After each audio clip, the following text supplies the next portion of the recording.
فأنا ناصح لإخواني بالصدع بالحق تبيض وجوههم. السكوت في مسألة الحزبية يضرها، فاصدع بما تؤمر وأعرض عن المشركين.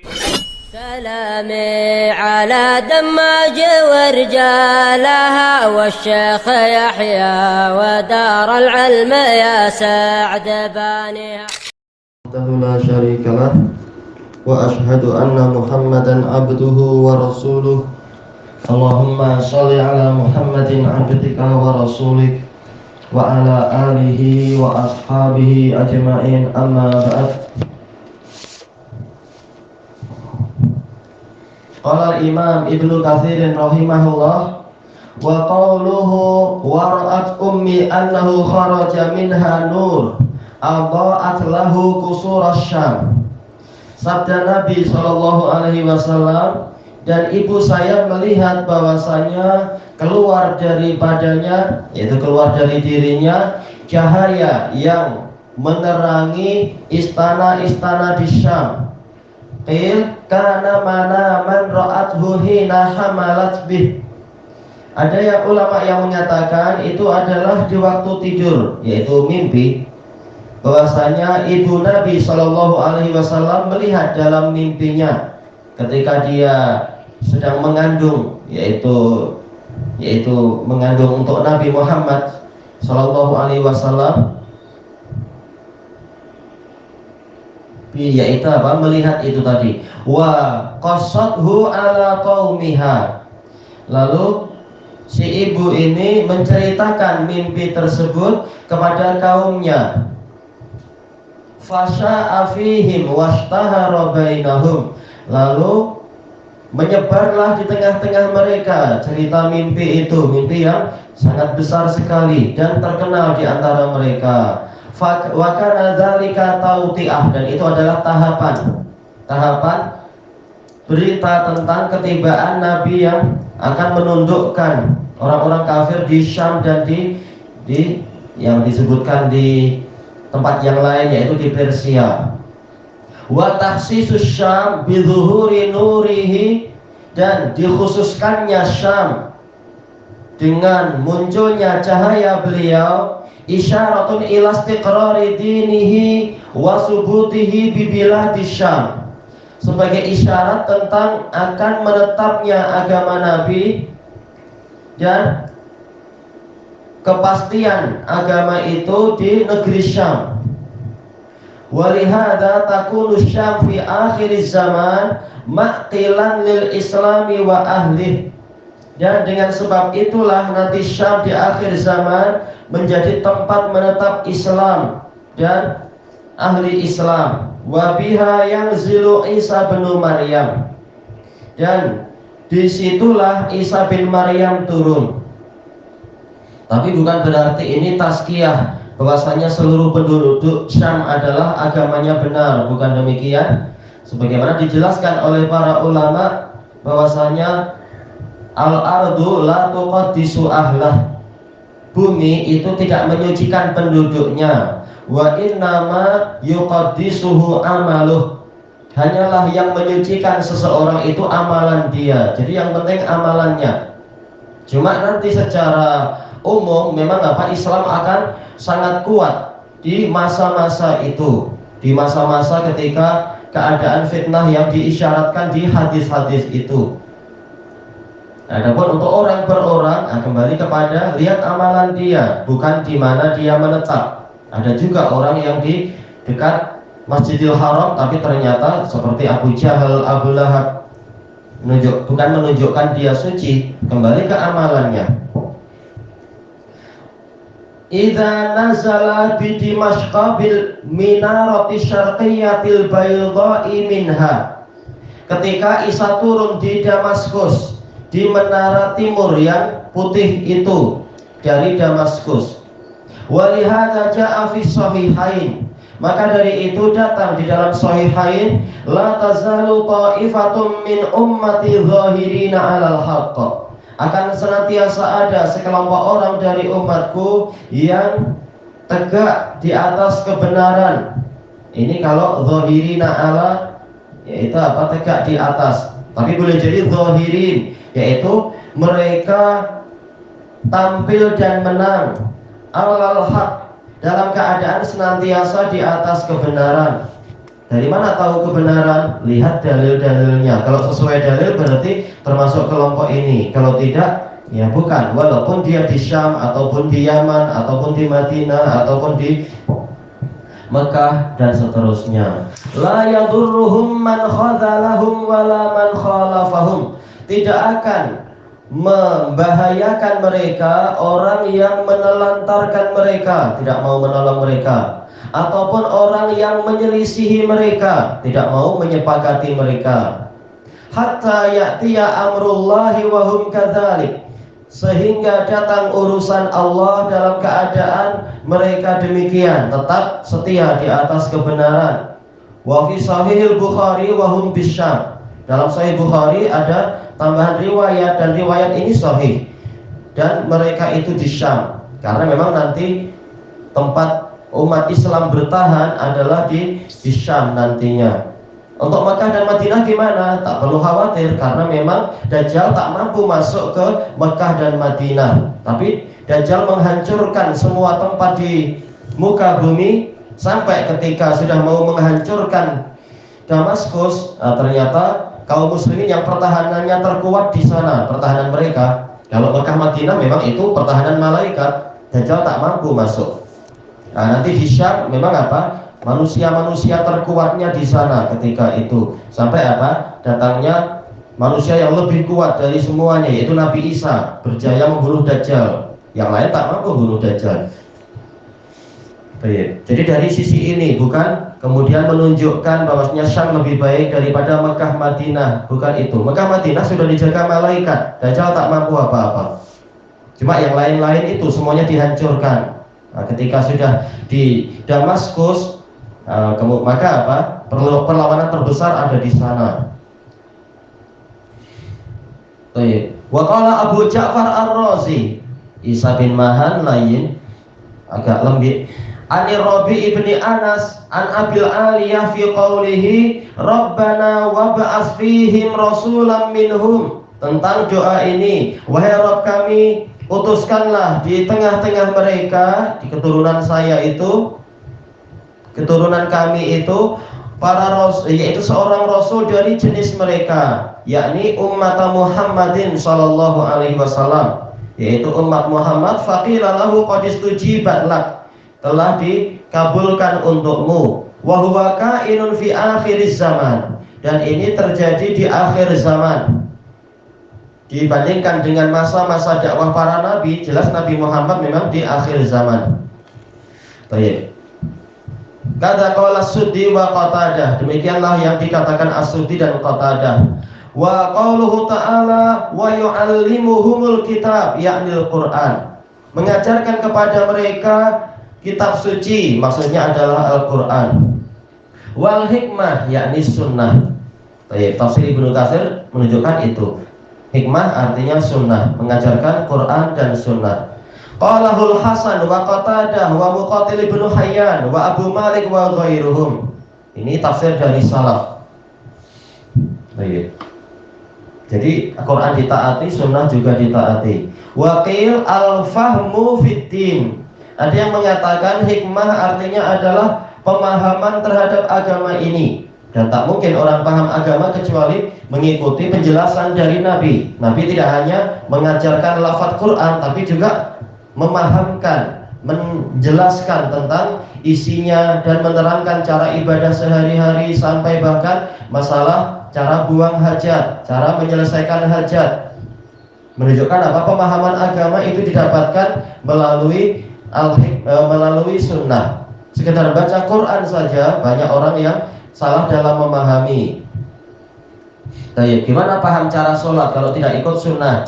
Berapa rukuknya dan berapa rakaat dalam berapa sujud dalam satu rakaat? Kita akan paham agama kalau tidak mau mengikuti sunnah. Wala munafah, dan memang tidak ada pertentangan antara tafsir pertama dan kedua, antara sunnah dan fahmun fiddin. Wa yuzakihim, qala Ali bin Abi Thalhah an Ibni Abbas, yakni ta'atallah, Menyucikan mereka yaitu dengan cara apa? Menaati Allah. Semakin taat maka akan semakin bersih dari dosa-dosa, semakin tinggi derajatnya dan seterusnya. Inilah yang dikatakan tazkiyah, tazkiyatun nufus, ma'ruf. Sebagaimana perkataan para ahli ma'rifat istilahnya, tapi ini ahlu sunnah lebih paham ma'rifat, bukan ma'rifatnya sufiyah. Bahwasanya yang namanya tazkiyatun nufus itu mengandungi dua perkara, tahliyah dan tahliyah.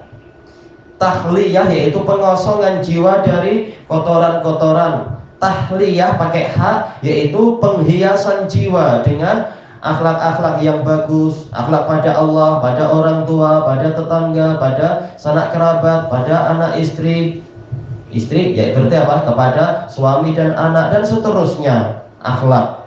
Nah ini kembali kepada ketaatan kepada Allah. Dan kita tahu yang namanya az-zakat itu adalah at-taharah wan nama, tazkiyah, zakat. Penyucian itu maksudnya apa? Yang pertama adalah taharah itu sendiri, penyucian dari yang buruk-buruk, nama yaitu pertumbuhan diisi dengan yang bagus-bagus. Nah, ini kembalinya ke makna tadi, taat kepada Allah. Wal ikhlas, dan keikhlasan. Wa qala Muhammad ibnu Ishaq, ini tempat ana hilang itunya ya, tulisannya. Jelas? Kembalinya kepada pembacaan ayat tadi yaitu apa? Wa yuzakihim qal yu'allimuhumul khair fayaf'aluh. Nabi tersebut, Rasul tersebut mengajarkan kepada mereka kebaikan, lalu mereka melaksanakannya. Tidak seperti Bani Israel, diajari kebaikan oleh banyak nabi, setelah itu cuma sami'na wa asoina, kami dengar dan kami durhaka, tidak mau mengerjakan. Adapun umat Muhammad cukup satu nabi saja yang diutuskan, lalu banyak dari mereka yang mau mengerjakan kebaikan yang diajarkan tadi. Memang tidak sama antara Bani Ismail dengan Bani Israel, antara umat Muhammad dengan umat yang lain. Wasyarra fayattaqu. Rasul tersebut mengajarkan kepada mereka keburukan, memberitahu ini buruk, ini tidak baik, lalu mereka menjauhinya, yattaqu. Wa yukhbiruhum biridahu anhum idza ata'uh. Dan Rasul tersebut menghabari kepada mereka tentang keridhaan Allah kepada mereka apabila mereka taat kepadanya. Wastaksaru min ta'atih, dan memperbanyak ketaatan kepadanya. Wa tajannabu ma sakhita min maksiyatih. Dan apabila mereka menjauhi apa yang dimurkai oleh Allah berupa kemaksiatan kepadanya. Wa qauluhu innaka antal azizul hakim. Firman Allah Ta'ala menukilkan doa tersebut, sesungguhnya engkau maha perkasa lagi maha penuh hikmah. Al-aziz alladzi la yu'jizuhu syai'. Al-aziz adalah suatu zat yang mana sesuatu tidak akan mampu melemahkan dirinya. Tidak ada yang mampu meloloskan diri dari ketetapan Allah, menjadikan Allah seakan-akan lemah, tak mampu mengurusi sesuatu tadi. Nah, tak ada yang demikian. Wa huwa qadirun ala kulli syai'. Berarti maknanya adalah apa? Kalau sesuatu itu tidak mampu melemahkan Allah, berarti Allah maha kuasa terhadap segala sesuatu, mampu mengurusi segalanya, mampu merubah kesedihan menjadi kegembiraan, mampu merubah sakit menjadi sehat, mampu merubah miskin menjadi kaya, mampu merubah jahil menjadi alim, dan seterusnya dan sebaliknya. Dia kuasa terhadap segalanya. Al-Hakim fi af'alihi wa aqwalih. Hakim yaitu yang penuh hikmah di dalam perbuatannya dan ucapannya. Fayaqaul asya'a fi mahalliha. Lalu dia meletakkan segala perkara di tempat-tempatnya. Li ilmihi wa hikmatihi wa adlih. Karena ilmunya, hikmahnya dan keadilannya. Ditambah oleh Ibnul Qayyim tentang definisi hikmah, yaitu apa? Meletakkan sesuatu pada tempatnya dan pada waktu yang sesuai. Kalau waktu belum sesuai, maka ini bukan hikmah. Waktunya juga harus sesuai.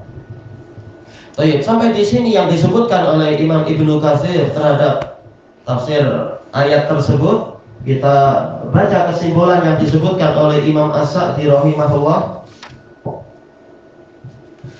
tentang doa ini. Rabbana wab'ats fihim ay fi dzurriyyatina, yaitu di keturunan kami, rasulam minhum, seorang rasul dari mereka, liyakuna arfa'a lidarajatihima, agar lebih tinggi untuk derajat mereka berdua. Nah, di sini Imam As-Sa'di merajihkan apa? Ini bukan hanya doa Ibrahim untuk umat Muhammad, tapi memang ini doa dua rasul, yaitu Ibrahim dan Ismail, masing-masing mendoakan untuk keturunan mereka. Adapun masalah pengabulannya terserah Allah. Ternyata yang dikabulkan paling besar adalah untuk umat Muhammad. Adapun untuk umatnya yaitu yang dikabulkan terbesar adalah memang adalah yang dikhususkan paling utama adalah doa Nabi Ismail. Karena Nabi Ismail itulah nanti di situ ada umat Muhammad. Untuk Nabi Ibrahim maka ini lebih umum, mencakup untuk keturunan Ismail dan juga keturunan yang lain, yaitu Bani Israel. Intinya ini bukan doa hanya satu orang, tapi dua orang, agar derajat mereka berdua, derajat Ibrahim dan Ismail itu lebih tinggi. Baik. Karena apa? Kalau anak-anak baik, maka orang tua ikut baik. Dalam artian derajatnya tinggi, pahalanya akan terus mengalir untuk orang tua tanpa mengurangi pahala anak. Maka tidak rugi sama sekali mendoakan kebaikan untuk anak. Orang tua dapat mendapatkan keuntungan itu. Waliyangqadu lahu, dan agar mereka, keturunan-keturunan mereka itu tunduk patuh kepada Allah. Makanya perlu diutuskan Rasul agar mereka tidak salah jalan, ada pembimbing. Waliya'rifuhu haqqal ma'rifah, dan agar mereka mengenal Allah dengan pengenalan yang hakiki. Jadi kalau ingin punya makrifat yang hakiki, ikut sunnah Rasul, bukan sunnahnya ahli kitab yang kenal Allah ternyata tidak, taunya hanyalah Trinity misalkan, atau ikut sunnahnya ahli kalam yang justru semakin tidak kenal Allah malah semakin bingung, ataupun sunnahnya orang-orang sufiyah mengatakan makrifat, tahu-tahu susah payah cari Allah, ternyata Allah adalah saya sendiri. Ujung akhirnya kan ke situ, sayalah Allah, anallah subhani ma'azama syani, kata pemimpin-pemimpin besar sufiyah di masa lampau, mengatakan saya adalah Allah, maha suci saya, alangkah tingginya nilai saya. Susah payah cari Allah, tahu-tahu saya ternyata Allah. Ini ternyata tak kenal Allah karena tidak mau ikut sunnah Nabi. Makanya agar kenal Allah secara hakiki melalui Rasul, bukan yang lain. Wa yu'allimuhumul kitaba wal hikmah, dan Nabi Rasul tersebut mengajarkan kepada mereka Al-Quran dan Al-Hikmah. Di sini tidak ditafsirkan oleh beliau ya. Sebentar, ana lompat. Yatlu alaihim ayati, membacakan kepada mereka ayat-ayatmu, lafzan wa hifdzan wa tahfidhan, yaitu secara pelafadzan, memang mengajarkan bacaan Quran ataupun kitab suci yang lain kalau nabi yang lain, dan juga mengimlakkan agar mereka hafal, sering diulang-ulang sehingga umat itu jadi hafal kitab suci itu. Wa tahfidhan, kalau hifdzan dengan tahfidhan berarti apa? Kalau tahfidnya itu yang membacakan sampai mereka hafal, kalau hifdzan ini pemeliharaannya. Wa yu'allimuhumul kitaba wal hikmah. Nah ini di sini untuk cetakan ini tidak ada penafsiran, tapi maklum kitab wal hikmah adalah Al-Quran dan As-Sunnah. Kalau nabi yang lain ya disesuaikan. Makna wa yuzakkihim, insya Allah nggak ada yang lain ya, cetakan lain, lafaz lain, sepertinya sama ya. Karena untuk kitab ini, untuk kitab tafsir As-Sa'di ini memang ada kurang lebih ada empat versi. Karena Syekh As-Sa'di beliau menulis bukan hanya satu kali. Maka boleh jadi dalam cetakan yang lain itu lafadznya agak lain. Oh, Anda lupa dulu untuk yang As-Sa'di kita tidak perlu membaca biar tidak panjang. Intinya pada tafsir Ibnu Katsir. Kalau As-Sa'di sekedar apa? Sekedar Anda berikan kesimpulannya. Baik. Kemudian yang yuzakihim yaitu dengan mentarbiyah mereka, yaitu mendidik mereka, membiasakan mereka untuk mengerjakan amal-amal soleh dan berlepas diri dari amalan-amalan yang rendah, yang mana jiwa tidak akan menjadi suci kalau mengikuti amalan-amalan yang rendah tadi. Innaka antal aziz, sesungguhnya engkau maha perkasa, yaitu makna aziz adalah al-qahir likulli syai', yang mampu menundukkan segala sesuatu, yang mana tidak ada sesuatu apapun yang mampu menahan dari kekuatan Allah. Yang tadi itu menolak. Kalau Allah ingin menjadikan dia sakit, sakit, walaupun dia sudah berobat dengan cara apapun. Kalau Allah menghendaki dia rugi kali ini, dia rugi walaupun sudah menggunakan cara apapun mendapatkan keuntungan, dan seterusnya. Al-Hakim, yaitu zat yang meletakkan segala sesuatu pada tempat-tempatnya. Definisi yang disebutkan Imam Ibnul Qayyim di dalam Madarijus Salikin lebih lengkap. Pada tempatnya dan pada waktu yang tepat. Maka dengan keperkasaanmu, utuskanlah di tengah-tengah mereka Rasul ini ya Allah. Demikian pula dengan hikmahmu, dengan keperkasaan dan hikmah. Walaupun orang-orang Yahudi berusaha untuk membunuh Nabi terakhir itu, tapi dengan keperkasaan Allah, takdir tetap berjalan. Demikian pula setelah itu orang-orang kafir yang lain berusaha membunuh Nabi Muhammad SAW, tapi dengan keperkasaan Allah yang dia takdirkan untuk nabinya, yaitu kemenangan, tetap berlangsung. Orang kafirnya yang kalah. Demikian pula dengan hikmahnya, dia meletakkan risalah tepat pada tempatnya. Dengan hikmahnya pula mengirimkan ayat-ayat sesuai dengan waktunya. Bukan seperti di umat-umat yang lain, ayat itu turun seketika, yaitu kitab sucinya. Langsung sebuah kitab turun. Sementara untuk Nabi yang terakhir disesuaikan dengan keadaan, dengan situasi dan seterusnya, dengan pertanyaan umat. Baik. Kemudian Allah mengabulkan doa mereka berdua, doa Ibrahim dan Ismail. Kemudian Allah mengutuskan Nabi yang mulia ini, yang dengan itu Allah merahmati keturunan mereka berdua secara khusus dan seluruh makhluk secara umum. Makanya walaupun Nabi Muhammad SAW ini dari keturunan Ismail, tapi bimbingannya dan dakwahnya juga berlaku untuk Bani Israel dan untuk orang ajam, bahkan untuk jin. Semuanya mendapatkan cahaya itu bagi yang mau ikut tentunya. Yang tak ikut sama saja, Nabi itu dari Bani Ismail ataukah dari kalangan mereka sendiri, tetap mereka dalam kegelapan karena mereka tak mau ikut.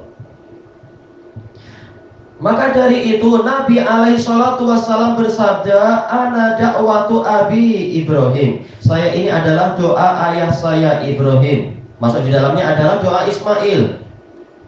Karena apa? Memang Nabi Muhammad dari Bani Ismail. Kemudian tatkala Allah mengagungkan tatkala Ibrahim mengagungkan Allah dengan pengagungan tadi, dan Allah mengkhabarkan tentang sifat-sifatnya yang sempurna, Allah berfirman tentang apa? Tentang Ibrahim. Ini dibaca pada pertemuan yang akan datang insya Allah. Allahu a'lam.